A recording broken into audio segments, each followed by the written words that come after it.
Question posed by Fawaz is one of its friends asked him that if we cannot eat pig, then why did God create pig?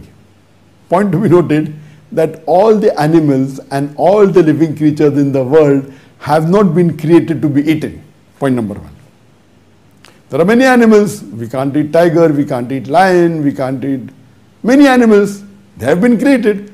So tell your friend that every animal God created, God hasn't created to eat.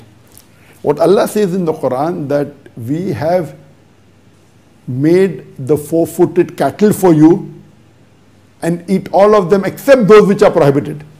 So Allah has created some animals to be eaten. For example, cow, goat, sheep, camel, but not all the animals. So mainly the herbivorous animals are those animals which normally we can eat. Why has God created the pig?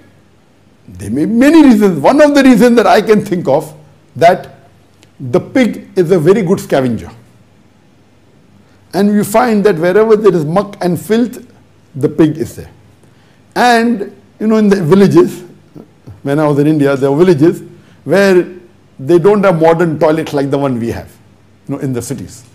So in the villages, they go out to defecate for the call of nature, long one, in the open air.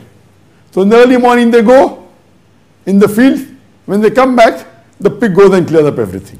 So that, I realized there, the pig is a very good scavenger. It does very good cleaning. So this is one reason I can think of. There may be 1,000 reasons, Allah knows best. But the main answer is that every animal has not been created to be eaten. Those animals which have been created for eating are few. The rest are for other purposes which Allah has a reason for each. And one of the reasons I can think of a pig is it's a good scavenger. It clears up the muck and the dirt and the filth. Hope that answers the question.